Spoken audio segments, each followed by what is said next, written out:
বলছেন যালিকাল কিতাবু লা রাইবা ফি হুদাল লিল মুত্তাকিন, এই কিতাব সেই কিতাব যাতে কোনো সন্দেহ নাই, আর এই কিতাব হলো মুত্তাকিদের জন্য হেদায়েত। তার মানে এমন তাকওয়া অর্জন করব যে তাকওয়া দ্বারা পরিপূর্ণ কর্মের হেদায়েত আমি গ্রহণ করতে পারবো। শুধু নিজে হেদায়েত গ্রহণ করবো না, হেদায়েতের পথে গোটা সমাজকে, গোটা জাতিকে, গোটা দেশকে, আমাকে, আমার পরিবারকে, সবাইকে নিয়ে আসার জন্য আমি প্রচেষ্টা সাধনা চালাবো। এই তাকওয়াটা অর্জন করতে বলা হয়েছে সিয়াম সাধনার মাধ্যমে। আমি এক্ষেত্রে দুটো আয়াত বলি যে কোরআন বহন করা কত বড় শক্ত কাজ। কোরআন বহন করা যদি বড় শক্ত কাজ হয়, তাহলে তাকওয়া অর্জনটা আমাদের কত গুরুত্বের সাথে করা দরকার। কোরআনের ওজন কিন্তু হালকা না। আমি হঠাৎ করে সেদিন চিন্তা করছিলাম, সেদিন বলে না, গতকাল এবং আজ মিলে আমার মাথাতে একটা নতুন চিন্তা আসলো যে আসলে রব্বুল আলামিন কিছু বলেছেন, রাসূল যদি বলে দিত যে আল্লাহ বলেছেন তোমরা করো, কিন্তু হাতে আমার কাছে কিছু নাই, এটার মূল্য একরকম হইত। আর রব্বুল আলামিন আল্লাহ যদি বলেছেন, আমরা বিশ্বাস করি যে আল্লাহ বলেছেন, ওই কোনো এক সময়তে সরাসরি মনে করে যে মক্কাতে নেমে এসে যেমনি ভাবে আপনার তুর পর্বতে মুসাফির সাথে কথা বলেছিলেন আল্লাহ, আল্লাহ এসে মুখে রসুলকে বলে দিয়েছিলেন, আর রসুল সেটা শুনে আমাদেরকে বলেছেন, এটার একরকম।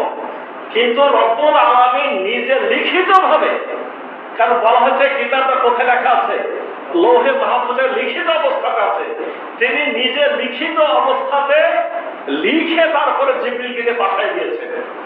তাহলে এটার সম্মান, এটার মর্যাদা, এটা তো স্বয়ং রব্বুল আলামিনের ডাইরেক্ট নির্দেশনা। এর মূল্য, এর মর্যাদা, এর গুরুত্ব বোঝার ক্ষমতা আসলে মানুষ আমাদের আসলে নাই। এই কথাটা আল্লাহ বলেছেন, ইন্না আরাদনা লামানাতা আলা সামাওয়াতি ওয়াল আরদি ওয়াল জিবাল ফাবাইনা ইয়াহমিলনাহা ওয়াসফাকনা মিনহা ওয়া হামালাহাল ইনসান ইন্নাহু কানা যালুমান জাহুলা। আল্লাহ বলছেন, নিশ্চয় আমি কিতাবকে নাজিল করতে চেয়েছিলাম আসমানে, নাজিল করতে চেয়েছিলাম জমিনে, নাজিল করতে চেয়েছিলাম পাহাড়ে, কেউ সেটা গ্রহণ করতে রাজি হয়নি। সবাই ভয়ে ভীত হয়েছে, সবাই দীর্ণ বিদীর্ণ হয়ে গেছে, সবাই ভীত হয়ে সরে গেছে। মানুষ এই বোঝা বহনের দায়িত্ব গ্রহণ করেছে। নিশ্চয় মানুষ বড় জাহেল, বড় মূর্খ। মানে আমরা আসলে উপলব্ধি করতে পারছি না। আল্লাহ বলছেন তোমরা জাহেল, তোমরা বুঝছো না এর ওজন, এর মর্যাদা, এর মূল্য কত বেশি। ঠিক একইভাবে সূরা হাশরে রব্বুল আলামিন বলছেন, লাউ আনজালনা হাযাল কুরআনা আলা জাবালিন লারাআইতাহু খাশিয়ান মুতাসাদ্দিআন মিন খাশিয়াতিল্লাহ। রব্বুল আলামিন বলছেন যে যদি আমি এই কোরআনকে নাজিল করতাম পাহাড়ের উপরে, তাহলে রাসূল আপনি দেখতেন পাহাড় ভয়ে ভীত হয়ে চূর্ণ বিচূর্ণ হয়ে গেছে। তার মানে এর মর্যাদা, এর ভারিত্বি, এর তরক্কি কত বেশি। তার মানে আমরা যে সিয়ামটা অর্জন করতে চাচ্ছি, সিয়াম একটা সাধনা। এই সাধনা দিয়ে যে আমরা তাকওয়া অর্জন করতে চাচ্ছি, এই তাকওয়াটা কত মজবুতের সাথে অর্জন করা দরকার। এই তাকওয়া যার যত বেশি মজবুত হবে, সে তত বেশি কোরআনের ভার বহন করতে পারবে, সে তত বেশি কোরআনের হেদায়েত অর্জন করতে পারবে। আর যদি আমরা কোরআনের ভার অর্জন না, কারণের ভার বহন না করি, কোরআনকে আমরা না বুঝি, আমাদের উদাহরণ গাধার মতো। আমাদের উদাহরণ কিসের মতো? গাধার মতো। রব্বুল আলামিন সূরা জুমাতে বলছেন, কামা সালিল হিমার ইয়াহমিলু আসফার। তাদের উদাহরণ গাধার মতো। গাধা জানে না পিঠের উপরে কিসের বোঝা বহন করে। আমরা তো আসলে কোরআনকে যে ফেলে দিই তা তো না, বহন করি, বাজার থেকে কিনি, বাড়িতে নিয়ে আসি, ছেলে মেয়েকে দিই, আবার সুন্দর করে পেঁচিয়ে লুচিয়ে উঁচু জায়গাতে কি রেখেও দিই, বোঝা বহন করি। এখন কথা হলো মুত্তাকির মতো বোঝা বহন করি না গাধার মতো বোঝা বহন করি। গাধা যেমন জানে না পিঠে কি আছে, মানে ওর পিঠে, এটা মূলত ইহুদিদের উদ্দেশ্য করে বলা হয়েছিল, যে গাধা জানে না তার পিঠে কি আছে, ওর পিঠে যতই বোঝাবেন ও জানে বোঝাই আছে, ওর মধ্যে কি লেখা আছে সে কি কিছু বুঝে? কেতাবে কি আছে সে কি বুঝে? সে বুঝে না। তা আমরা তো বোঝা বহন করি, আমরা তো পিঠে ওই ওর মধ্যে কি আছে এটা জানা বোঝার চেষ্টা করি না, তার মানে আমরাও গাধা। কি আমরা গাধা হবো না মুত্তাকি হবো? গাধা হবো না মুত্তাকি হবো? আল্লাহ আমাদের তৌফিক দান করুন। আল্লাহ। দ্বিতীয় কথা হলো যে যদি আমরা এটা বুঝে গ্রহণ করি, যদি আমরা সিয়ামকে কোরআনকে বুঝে গ্রহণ করি, তাহলে আমরা সার্থক, আর না হলে আমরা ব্যর্থ। তার মানে হলো হয় আমরা সার্থক আর না হয় আমরা আফসোসকারী, হয় আনন্দকারী না হয় আফসোসকারী। মানে কেউ যদি মনে করে এত শক্ত কাজ তো কোরআনও বুঝতে পারবো না, তাকওয়ারও দরকার নাই, পালায় যাওয়ার সুযোগ আছে। কোরআন হয় আপনার পক্ষে সাক্ষী দিবে, আর না হলে কোরআন আপনার বিপক্ষে সাক্ষী দিবে। একটু আগে বলছিলাম যে কোরআনটা কি আল্লাহ থেকে আলাদা জিনিস, তারই একটা লিখিত দলিল। সেই যদি বলে যে আল্লাহ এটাকে গ্রহণ করা যাবে না, আপনার অবস্থান কোথায় হবে? জান্নাতে না জান্নাতে? অন্য হাদিসে আছে যে কোরআনও সাফাতকারী, আবার শিয়ামও সাফাতকারী। শিয়ামও সুপারিশ করবে, কোরআনও কি করবে? সুপারিশ করবে। এরা হয় পক্ষে সাক্ষী দিবে, না হলে বিপক্ষে সাক্ষী দিবে। তাহলে আপনি মনে করেন যে শুনলাম না, মানলাম না, তাহলে এরা চলে গেল, এই কোরআন আর শিয়াম চলে গেল আমার কাছে। আপনার বিপক্ষে সাক্ষী দিল যে এরা গ্রহণ করেনি, এরা মানেনি। তাহলে আপনি প্রস্তুতি নিয়ে এলেন যে নিশ্চিত জাহান্নামে যেতে হবে এবং সেখানে চিরস্থায়ীভাবে আপনাকে অবস্থান করতে হবে। কি আমরা সেখানে যেতে রাজি আছি? রাজি নাই। শুধু তাই না, শিয়াম পালন করে যে গুনাহ খাতা মাফ করাতে হবে, এটার ব্যাপারেও আল্লাহ রাসূল সাল্লাল্লাহু আলাইহি ওয়াসাল্লাম কত বেশি গুরুত্ব দিয়েছেন। রাসূল সাল্লাল্লাহু আলাইহি ওয়াসাল্লাম একদিন মসজিদে মেম্বারের উপরে কি দিলেন? এই সিঁড়িতে পা দিলেন, বলছেন আমিন। আর এক সিঁড়িতে পা দিলেন, বলছেন আমিন। আর এক সিঁড়িতে পা দিচ্ছেন, বলছেন আমিন। সাহাবায়ে কেরাম বলছেন, ইয়া রাসূলুল্লাহ, এরকম তো করতে এর আগে শুনি নাই, এটা কি নতুন নিয়ম যে আমরা সিঁড়িতে পা দিবার কি করবো? আমিন করবো? যে ব্যাপারটা তা না।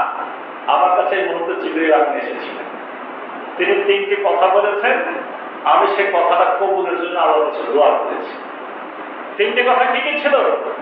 যে কেউ আল্লাহ রাসূলের নাম শুনলো অথচ দরুদ শরীফ পড়লো না, কমপক্ষে সাল্লাল্লাহু আলাইহি ওয়াসাল্লাম সংক্ষিপ্ত দরুদ এতটুকু পড়লো না, জিবরিল আমিন বলছেন যে তার উপরে আল্লাহর লানত। আমি বলেছি আমিন। আমাকে দ্বিতীয়বার বলা হলো যে ব্যক্তি পিতামাতাকে বৃদ্ধ অবস্থায় পেল অথচ তাদের সেবা করে গুনাহ খাতা মাফ করাতে পারল না, তার উপরে আল্লাহর লানত। আমি বলেছি আমিন। রাসূল সাল্লাল্লাহু আলাইহি ওয়াসাল্লাম বলছেন, এরপরে জিবরিল আমিন বলছেন, যে ব্যক্তি রমজান মাস পেল অথচ রমজান মাস পাওয়ার পরেও তার অতীত গুনাহ খাতা মাফ করাতে পারল না, তার উপরে আল্লাহর লানত। আমি বলেছি আমিন। তাহলে ছেড়ে দিয়ে পালানোর সুযোগ আছে? কোন সুযোগ নাই। আমাদেরকে অবশ্যই শক্তভাবে এই কাজগুলো করতেই হবে, বাঁচার কোনো সুযোগ নাই।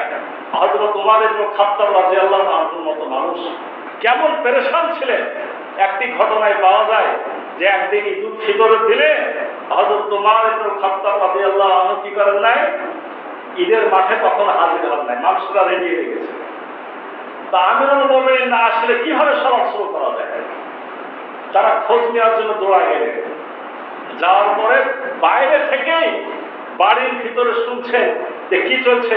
কান্নাকাটি চলছে। তারা ভাবলেন যে অবশ্যই বাড়িতে কোনো বিপদ ঘটেছে। তারা অনুমতি নিলেন, বাড়িতে প্রবেশ করলেন। দেখছেন ওমর ইবনে খাত্তাব জায়নামাজ বিছায় বসে বসে কান্নাকাটি করছে। আমিরুল মুমিনিন, ব্যাপারটা কি? আপনাকে কে দুঃখ দিয়েছে? কে কষ্ট দিয়েছে? আর ঈদের দিন, আজকে আনন্দের দিন, আপনি এখনো মাঠে যান না, চলেন যাই মাঠে যায়। ওমর ইবনে খাত্তাব বলছিলেন যে আজকে তো আনন্দ করবে তারা যাদের সিয়াম কবুল হয়েছে। আজকে তো আনন্দ করবে তারা সিয়াম কবুলের মাধ্যমে যাদের জীবনের গুনাহ খাতা মাফ হয়ে গেছে। আমি উমার এখনো জানি না আমার সিয়াম কবুল হয়েছে কিনা, আমি উমার এখনো জানি না আমার গুনাহ খাতা মাফ হয়েছে। বলেন এই বিষয়গুলো তাহলে কত গুরুত্বের সাথে আমাদের গ্রহণ করতে হবে এবং কিভাবে আমাদের এই রমজানকে সার্থক করা যায়, সিয়ামকে সার্থক করা যায়, এজন্য আমাদের চেষ্টা চালাতে হবে। আমি যেটা বলছিলাম, তাহলে কোরআনটাই আমাদের কাছে মুখ্য। কোরআন যদি আজকে নাজিল না হতো, দুনিয়াটা অন্ধকারে নিমজ্জিত থাকতো। আল্লাহ রাসূল হযরত মুহাম্মদ সাল্লাল্লাহু আলাইহি সাল্লাম নবুয়তি জীবন 23 বছর। ওদিকে আবার খেয়াল করেন 17 বছর থেকে 40, ওটাও কিন্তু 23। এই ক্যালকুলেশন আগে আমার জানা ছিল না। সেদিন যত সময় প্রফেসর মুক্তার আহমেদের কাছে কথা বলে শুনলাম, 17 থেকে 40 সেটাও 23, 40 থেকে 63 সেটাও 23। এই দুইতে এসে ব্যাখ্যাটা কি? মানে রসুলের বয়স যখন 17, তখন তিনি সমাজকে ভালো করার জন্য আন্দোলন একটা শুরু করেছিলেন। সেটা কি ছিল? হিলফুল ফুজুল। অর্থাৎ 40 বছর বয়স পর্যন্ত, নবুয়তি আসার আগ পর্যন্ত তিনি ওই আন্দোলনে সক্রিয় ছিলেন। কিন্তু মক্কাকে তিনি ভালো করতে পেরেছেন। রসুল তো এত বড় আমানতদার মানুষ, সত্যবাদী মানুষ, তখনও তিনি মিথ্যা বলেন না, মূর্তি পূজা করেন না, তার মধ্যে যাবতীয় মৌলিক মানবীয় গুণাবলী আছে, তার উপরে বিশ্বস্ততা আছে, আমানতদারিতা আছে। এত ভালো মানুষ হওয়া সত্ত্বেও হিলফুল ফুজুল একটা আন্দোলন করে মানুষকে ভালো পথে আনতে পারেন নাই। কারণটা কি ছিল? কারণ তখনও তার কাছে কোরআনের হেদায়েতটা, ওহীর বাণী তখনও তার কাছে ছিল না।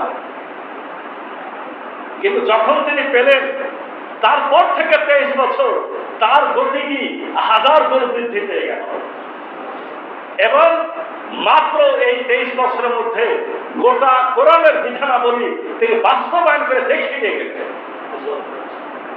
এজন্য তাকে যত কঠিন অবস্থার মোকাবেলা করতে হলো, সমস্ত অবস্থাতে তিনি দৃঢ় পদে দাঁড়িয়ে থাকলেন। বদর, উহুদ, খন্দক, মক্কা বিজয়, হুনাইনের যুদ্ধ, সকল কিছু তিনি মোকাবেলা করেন। তার মধ্যে একটা শক্তি চলে আসলো। কিসের শক্তি?